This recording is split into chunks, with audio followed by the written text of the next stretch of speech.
Welcome to the Deep Dive. This is where we unpack source material, could be articles, maybe some research, even our own notes, and we pull out those vital nuggets of knowledge. The goal, to get you well-informed fast. And today, we're jumping into a really powerful, kind of classic text. It's all about mindset and achievement. Yeah, it promises some insights that honestly could genuinely reshape how you approach success. So our mission for this deep dive really is to explore how your thoughts, like the very way you think, can profoundly shape your reality. We're looking at these core principles that seem to lift people who maybe on the surface look pretty average, Right. and help them achieve really extraordinary things. Okay, so let's kick off with a scenario the text brings up. Picture this. A sales rep, let's call him Harry. Okay. By all the usual metrics, average education, seems averagely intelligent, even looks pretty average. He was just, well, average. Right. Nothing immediately stands out. Exactly. And get this, he even took more time off than his colleagues. But he consistently earned close to $60,000 a year. Wow. Okay. And what was the average? The teen average was just $12,000, so he's making 5 times more. 5 times without Yeah. being 5 times smarter or working 5 times harder. Nope. Or having some secret amazing territory, none of that. So what on earth explains that kind of difference? Well, what's really fascinating is the explanation the company VP gave. It was simple. He said Harry just thought 5 times bigger. 5 times bigger thinking. Yeah. It wasn't about his brain power necessarily. It was about the scale of his belief. Oh. So the fundamental insight here, the nugget, is that success isn't determined so much by the size of your brain as it is by the size of your belief, the size of your thinking. That really is a powerful idea. And it reminds me, the text mentions its dedication to a young kid, Davy, who apparently said he wanted to be a professor of happiness. Right, which is such a grand ambition, isn't it? Totally. It perfectly captures this idea of thinking big that we're talking about. Yeah, exactly. And it connects to this concept that our external results, our achievements, they often mirror the internal scale of our thoughts. And the source argues that actually a lot of the thinking around us can kind of pull us down. It encourages what it calls little thinking. How so? Well, you know the saying, too many chiefs and not enough Indians, implying leadership roles are scarce. Yeah, I've heard that. The text flips that completely. It says leaders in basically every field will tell you the exact opposite. Really? Yeah. They say there are too many Indians and not nearly enough chiefs. It paints this picture of First Class Avenue, USA being like wide open. Uncrowded. Totally uncrowded, just waiting for people who dare to think bigger. Okay, so here's the big question for you listening right now. What if the key to unlocking bigger accomplishments, more income, more happiness? What if it isn't about your natural talent or getting lucky? What if it's simply how you think? Because, as we're going to explore, thinking big, according to this source, leads to living big. In happiness, achievement, money, friends, respect, all of it. Right. So, okay, from belief, where does the text take us next? It seems to tackle the roadblocks. It does. It dives right into what it calls the failure disease and gives it a name, Excusitis. Excusitis. Okay. Yeah, it's like this widespread condition people use to basically rationalize mediocrity. And like any disease, it says it gets worse if you don't treat it. Makes sense. Yeah. So what are some common forms? Well, one big one is health excusitis. The idea that some physical issue dictates your whole potential. Oh, I can't because of my back or my headaches. Yes, that kind of stuff. exactly. The text contrasts people who are always talking about their minor ailments with someone who, get this, had a visible pacemaker but just embraced life. Wow. His motto was basically, it's better to wear out than rust out. The advice is, be grateful for the health you do have. Don't obsess over the limitations. Okay, that's a good perspective shift. What else? Then there's intelligence excusitis. The classic, I'm just not smart enough excuse. Ah, yes, the I lack brains defense. All right. And the text argues that most people, like maybe 95% of us, seriously underestimate our own brain power and overestimate everyone else's. Interesting. So it's not about IQ points. Not primarily. It's about how you use the intelligence you have. Attitude, it suggests, is way more important than raw intellect. Like the Henry Ford example they mentioned, he didn't know everything offhand. Exactly. He didn't know random historical facts, but he knew how to get the information he needed and, crucially, how to apply it. Knowledge is just potential power. It only becomes real power when you use it constructively. Okay. Use what you have. Yeah. Got it. What's another excuse? Age excusitis. I'm too young for that. Or the more common, I'm too old. Right. Feeling like your best years are behind you. Yeah, but the text pushes back hard on that. It reminds us our productive lifespan is way longer than we often think. It gives Oh, examples, like a 45-year-old starting a whole new career as a minister, or a 51-year-old stockbroker going back to school to become a successful professor. wow. Okay. So age is only a barrier if you let it be? That's the argument. It's a mental block, not a real one in most cases. And the last common one. Like excusitis. Oh, I just have bad luck, or my situation is different. Blaming external forces. Precisely. The text argues this often masks a lack of real preparation or consistent effort. That lucky break a salesperson gets with a huge order, Yeah. usually it turns out it was built over months of hard, focused work, not just random chance. It urges you to accept the law of cause and effect. Success comes from consistent action. Okay, so conquering excusitis is step one. What about overcoming outright fear? Ah, fear. The text calls it enemy number one. It's real, and it absolutely stops people from grabbing opportunities, makes them accomplish way less than they could. So what's the antidote? It's surprisingly simple but profound. Action cures fear. Action cures fear. Yes. And the flip side. Indecision and postponement fertilize it.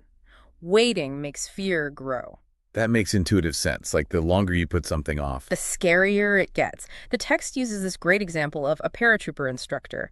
His trainees would panic most while waiting to jump. Not during the actual jump. No, it was the anticipation, the inaction that fueled the fear. So the practical advice is crystal clear. When you feel afraid, take some kind of action, any action. Don't wait for the perfect moment. Exactly, because it'll never come. Conditions are never perfect, just act. This ties into how we manage our inner world too, right? Our thoughts. Absolutely. It connects directly to managing what the text calls your mental memory bank. Imagine a little Mr. Teller in your mind. Okay. He can give you positive memories or he can give you negative ones. The critical choice you have to make is to only deposit positive thoughts. So consciously choosing what to dwell on. Yes. And actively refusing to dwell on the bad stuff. Like literally the advice is don't give it another thought. Easier said than done sometimes, but I see the point. Well, the warning is that if you do keep revisiting negative thoughts, you fertilize them, just like fear. They become these mental monsters that just chew away at your confidence. Right. Let the bad stuff fade. Focus on the good. Your mind actually wants to forget the unpleasant stuff, naturally. So cooperate with it. Let those negatives shrink. Make room for the positives. Okay, so we've tackled excuses and fear. How do we actively cultivate a growth mindset, according to this? The first big pillar is powerful in its simplicity. You are what you think you are. Meaning? It starts, maybe surprisingly, with your appearance, how you look. Really? Like clothes? Yeah.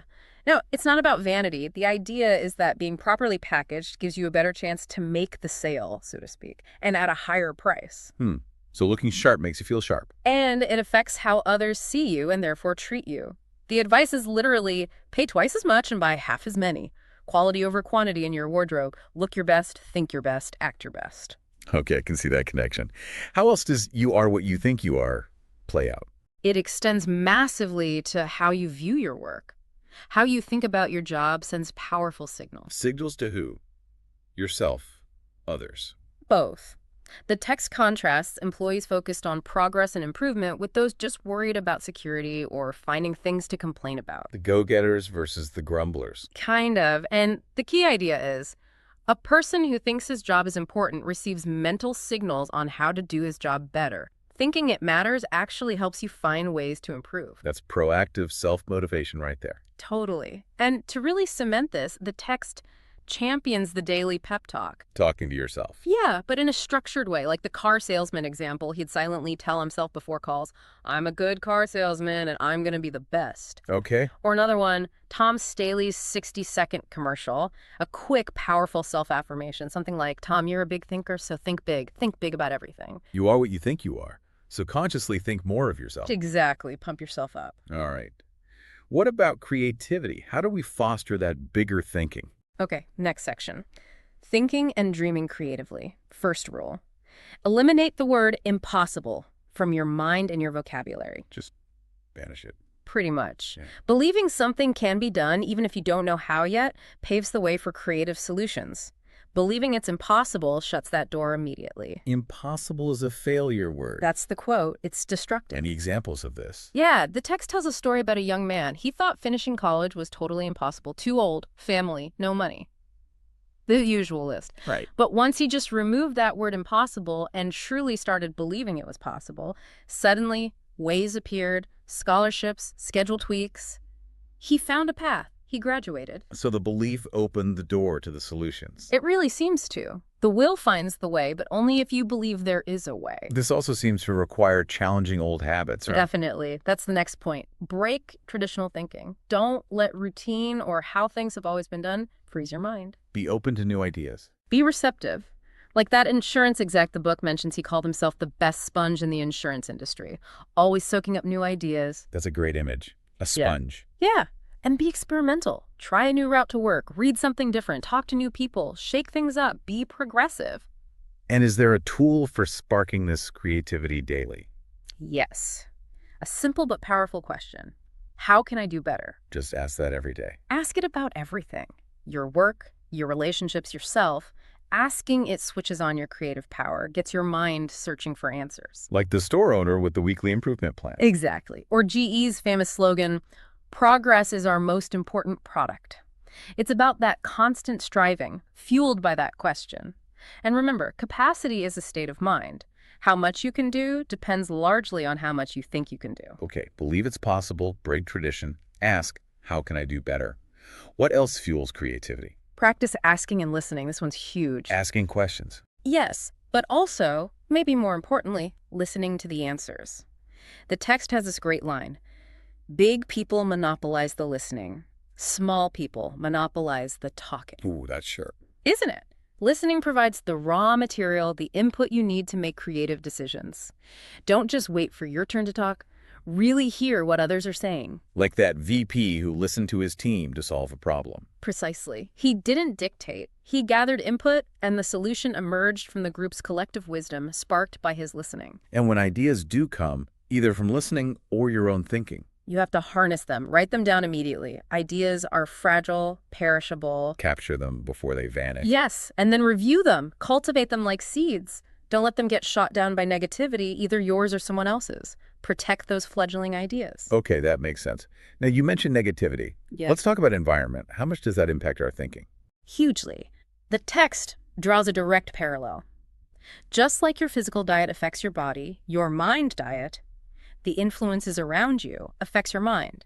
Your mind reflects its environment. So hanging around negative people. Makes you think negatively. It's almost unavoidable if it's prolonged exposure. The text actually breaks people down into groups based on this, right? Yeah, it identifies 3 broad groups. First, those who've completely surrendered to mediocrity, always rationalizing why they can't succeed. Okay. Group 1. Second, those who've partially surrendered. Maybe they have talent, but fear holds them back. They aim lower than they could. The coulda bands. Sort of. And then there's the third group, a small minority, maybe only 2-3% who never surrender. They live and breathe success. They're constantly pushing forward. So the takeaway is choose your environment carefully. Absolutely. The key is avoiding negators. These are the people, the text says, who seem to almost delight in sabotaging the positive progress of others. Ouch. The crabs in a bucket mentality. Exactly. Their negativity is contagious. So the advice is blunt. Seek advice only from successful people. People who've actually achieved what you want to achieve. They're often surprisingly humble and willing to help. And cut out the complainers and the critics. Limit exposure, definitely. And related to that, eliminate thought poison from your environment. Thought poison. What's that? Primarily gossip, talking negatively about people who aren't present. Why is gossip so bad for your thinking? Because, the text argues, it shrinks the size of your own thinking. It makes you focus on petty negatives, distorts your view of people, and deep down, it creates guilt. That quote about the axe was striking. Yeah. Taking an axe and chopping your neighbor's furniture to pieces won't make your furniture look one bit better. And using verbal axes and knives to chop at your neighbor won't make you one bit better. It's unproductive and self-diminishing. Go high when others go low, essentially. Essentially, yes. Protect your mental space. Choose psychological sunshine over gloom. Okay, so we manage our environment. What about managing our own attitudes directly? Right. This leads to making attitudes your allies. Our attitudes, the text says, are like mind mirrors. They reflect our inner thinking and show through in everything we do. You can basically read minds by observing attitudes. So how do we cultivate positive attitudes? Like enthusiasm. Enthusiasm. Super important. The core idea. Results come in proportion to enthusiasm applied. More enthusiasm, better results. But how do you get enthusiastic if you're not feeling it? 2 main ways suggested. First, dig into it deeper. Learn more about the thing you lack enthusiasm for. Often, understanding breeds interest, which fuels enthusiasm. Find the interesting angle. Exactly. Second, act enthusiastic. Lift up everything about you. Your smile, handshake, the way you talk, even how you walk. Act alive and you start to feel more alive. Broadcast good news. Tell yourself and others, I feel great. Fake it till you make it. A little bit. Maybe more like act as if. Action can change feeling. Okay. What other attitudes are key? The you are important attitude. Recognizing that everyone, deep down, craves feeling important, and realizing that people do more for you when you make them feel important. So making others feel valued benefits you too. Absolutely. It's not manipulation, it's genuine recognition. The text gives examples like the bus driver whose whole demeanor changed when a passenger treated him with specific courtesy and respect. Little things matter. Huge things.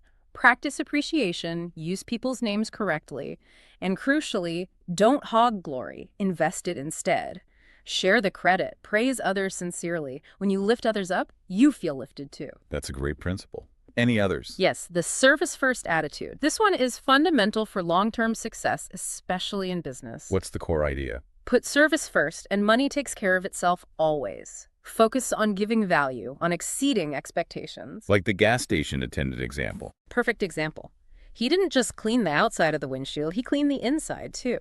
That little extra service planted a money seed, bringing the customer back again and again. Give people more than they expect. Okay. Belief, overcoming fear, mindset, environment, attitudes. How do we tie this all together strategically? This brings us to strategic living, goals, and leadership. And the starting point is clarity. The important thing is not where you were or where you are, but where you want to get.